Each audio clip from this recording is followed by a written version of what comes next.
ربنا تقبل منا إنك أنت السميع العليم ربنا واجعلنا مسلمين لك ومن ذريتنا أمة مسلمة لك. ci résidence Lat Dior di taxawal 18e forum islamique pour la paix nga xam ne ñu ngi ko tàmbale woon ci 2003 at mu jot ñu wutal ko benn thème yi nag sutaan ci li nga xam ne moo jaaxal àddina te su fi jógul jàmm du fi am muy Covid bi. thème bi ñu wut ay experts yoo xam ne dañuy wax ci Covid bi jeexital ji mu jeexital ci dundu doomu aadama l'exemple du Sénégal jeexital ji mu jeexital ci wàllu éducation jeexital ji mu jeexital ci wàllu social jeexital ji mu jeexital ci wàllu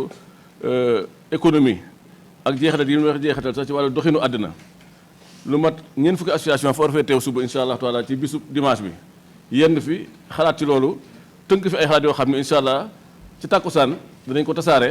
def ko ci anglais def ko ci français def ko ci arabe tasaare ko ci institution internationale yëpp ba ñu xam ne lii mooy gis-gisu jullitu Sénégal ci li nga xam ne wadd na ci kaw àdduna bi xëy na bu ñu tënkoo ci lii yàlla mën naa oyofal mbir mi ci ñun. bis bi it ñu ngi ciy sant son excellence le président de la République Macky Sall ndax xam ngeen ni wax naa fi daaw jéeg ak daawaati jéeg ni bi ko yàlla joxee mu jiitu Sénégal ba tey mos a nangoo génne loxoom ci bis bi ak bisu alxuraan bi ñuy def ci koor gi. kon nag kooku nit nag boo dee defal lu baax da nga ko war a siiwal jéebaane ko ba ñëpp xam ne mi ngi koy def te gis nañu aussi li mu def ci kër diine yi gis ngeen ni kër diine yi fu ci nekk wala fu ci bëri boog def na fa ay palais ndax kër diine yi dañuy recevoir ay gan te léeg-léeg mu xaw a xat mais fenn fu ne def na fay palais lam naroon def ci masa ci Touba ci palais sëñ Sidi Moxtaar jox ko ndigal ni ko def ko ci Masaalikul Jinaan ci ay tali ak i làmp kon nag nit buy def lu baax dañ koy war a jaajëfal li nga xam ne yëkkati na ko muy plan Sénégal émergent impliqué na ci ay arabisants yoo xam ne ñu ngi ko ci xalaatal di ko ci jox ay xalaat kon nag ñun amuñu dudul sant ko gërëm ko waaye beral ak cant ak ngërëm Maolana Cheikh Mouhamadul Mountakha Mbacké xam ngeen ne at mu jot mu yebal taawam sëñ Koso Mbacké non seulement yebal ko mu ñëw sa indi ñaan sëñ bi indi kaddu sëñ bi waaye indaale barkeelu sëñ bi te sëñ bi ñoo ko war di jox te daaw jéeg dafa def lu rëy rëy màggal gi dafa weesu ma dellu Dakar ànd ak ganam yi gan yi jógoon ci pays étranger yi ma dem ba Dakar doomam woo ma nii ma sëñ bi nee na nga ñëw fi du mu gën a gaawee man sax damaa tiitoon boobu def na maa def dara waaye bi ma demee mu ne ma damaa bëgg kañ rek kañ la ak gërëm la ak sant rek moo ci laaj jublu xam nga loolu yombul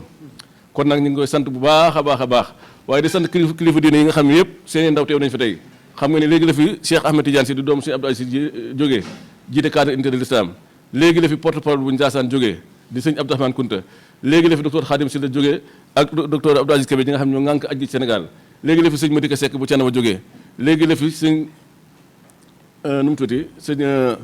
Idrissa Gueye jógee di borom xam-xam di ko am taxawaay su ma nee ni mu doy wëri waaye daal bis bi daal mel na ni lislaam gi daje na fi umma bi daje na fi askan wi daje na fi liñ ci yéene ci jàmm yëpp yàlla na ko yàlla def. waaw jàmm moom la ma waxoon ko fan yee passé ci benn ndaje bu ñu doon def ci kër Idrissa Gueye nee naa leen man mi xamoon Libye xamoon la fa ne ci alal xamoon Kadhafi ak puissance bi mu am nga xam ne moo doon le président le plus puissant en Afrique wala sax xëy na ci monde bi ñu ko ci ëpp ndoole ak kattan bëriwul ak alal xamoon Libye la fa nit ñi daan waddee di wuti xaalis te tey jii Libye mënuñu am ñaar dërëm amuñu stabilité dañuy rang mburu di rang essence maanaam lu ñu lekk sax dañuy rang ay waxtu pour am ko kon fa réew ma lépp nga fa mais xaalis dafa amatul stabilité amu fa loolu nag ku ko xam da nga tiit ci li nga gis si réew mi li ñu gis si réew mi fan yi passé tiital na góor su ne te al fitnatu naa'imatun la'ana Allahu man ayqazaha fitna dafay nelaw yàlla rëbb na ko yee te képp ku yee fitna nag mu nga ko yee waaye doo ko mën a tëral kon nañ moytu fitna moytu xeexu waaso moytu xeexu diine moytu xuloo ngir principe politique jatti xuloo kenn ku ne défendre ce principe boo convaincre citoyen sénégalais yi réew tànn su élection jotee ñu tànn la jiital la jàmm daal mooy jàmmi réew mi jàmm mooy jàmm askan wi jàmm mooy jàmm diine ji su jàmm amul jàkkee sax des na tuuti kenn du ci mën a yem ndax li liggéeyee ay benn ambassadeur nekkatu fa ambassadeur dafa ne ñibbi nañu ndax da ngay yor sa oto di dawal en tant que ambassadeur ab xale teg la fital ne la wàccal oto bi jël oto bi doo am foo ko porter plainte ndax tribunal amatu fa police amatu fa gendarmerie amatu fa kon nag maa ngi woo société sénégalaise ñu suuxat jàmm dund jàmmoo ndax Sénégal comme ni ma koy waxee saa su nekk dafa nekk pays phare ci wàllu jàmm loolu li ko waral mooy diine ji fi ne sax ci xol yi sax ci xel yi ak pastos yi fi ne ak kilifteef gi fi ne ak nangu xel yi nangu ak nangu nit ñi nangu loolu nag ku ko fooyee ba jëlee ko fi ba indiwaat ko fi dina jafe kon nag ñu ngi gërëm aussi di beneen nuyoo sëñ Mountakha Mbacké ndax bii lii amee rek dafa contacté sëñ Mbaye Sy Mansour wala ñoom dañoo waxante seen biir xaw ma sax ku ci contacté morom mi waaye waxante nañ seen biir ba nangu seen njaboot daje ca Dakar waxtaane jàmm Sénégal njabootu aussi bi nee ba Dakar dañoo dem wax ak président de la République wax ko ni ko kilifa yi ñoonu bañ jógee ca moom dem ci institut islamique wax beneen njabootu Sëñ Muntaxa dem ca opposition wax ak ñoom ba jàmm ji taxaw tey loolu tey ci bëccëg rek Mamadou Ndiaye bi ma koy wax mi naam lii dafa wane waat doole nitu diine yi ci société sénégalaise la nag yombul ndax amul Burkina Faso amul Bénin amul Togo Sénégal la ko yàlla defal kon yàlla na fi sax te yàgg fi jàmm yàgg fi Sénégal continue di nekk réew référence ci àdduna bi réew référence ci Afrique réew référence ci wàllu soufisme waaye réew référence ci wàllu stabilité wasalaamaaleykum wa rahmatullahi taala wa barakatuh. Oui, on vient juste de terminer la cérémonie d'ouverture du 18e forum du 18e forum de la jeunesse islamique. Donc nous venons juste de terminer la 12e édition de ce forum islamique pour la paix. Donc vous conviendrez avec moi que voilà 18 ans que ce forum œuvre pour la promotion de la paix, mais également la stabilité de ce pays. On vient juste de sortir de quelques violences ici au niveau du Sénégal, et cela prouve que des institutions, des organes comme le Forum islamique devraient être encore solidifiés dans ce pays pour que l'exception sénégalaise en termes de paix, en termes de stabilité au niveau de la région, puisse au moins, encore une fois de plus, montrer aux jeunes générations que le Sénégal est un havre de paix. Et cette exception-là devrait se confirmer encore. Alors, vous avez vu le rôle éminemment important que les guides religieux ont joué pour la décrispation de cette situation. Et notamment Cheikh Mouhamadoul Mountakha, qui est le khalife général des Mourides, qui s'est entretenu avec ses parents, ses homologues des autres confrères du Sénégal. Si on cite Serigne Mbaye Sy Mansour, je pense que ça pourra du tout suffire pour un peu que l'on puisse comprendre que eux, ils ont parlé du même langage. Et là où les gens n'ont pas réussi, là où les gens n'ont pas pu faire taire les querelles, eux, ils ont pu, de par leur sagesse, de par leur crédibilité, ramener cette paix qui est très chère au Sénégal. Et sans paix, il n'y a pas de développement. Sans paix, il n'y a pas de croissance. Sans paix, il ne peut pas du tout y avoir du travail. Donc, vous avez vécu là les pays où la guerre sévit. Il est impossible carrément de parler de croissance ou de développement parce que tout simplement, les bases de ce développement, les bases de cette croissance ne sont pas du tout au rendez-vous.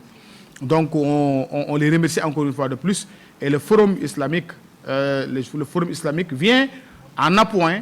à ces guides religieux qui sont extrêmement importants pour le socle de notre paix au Sénégal et la stabilité de ce pays. Je pense que le Forum islamique, encore une fois de plus, vient pour réitérer le travail qu'il est en train de faire depuis 18 ans. Donc demain, Inch'Allah, on va faire une déclaration finale où on va rendre public tout ce qui a été retenu comme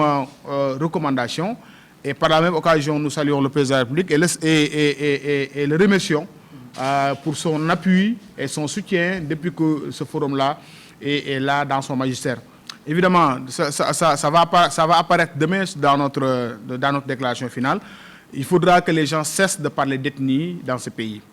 Vous avez vu là où ces pays où il y a le problème d'ethnie. Allez-y au Rwanda. Vous allez voir des villages entiers massacrés parce que tout simplement n'appartenant pas à un tel ou un tel autre ethnie. Donc il faudra que ces prémices, ces germes-là qui commencent à guetter le Sénégal puissent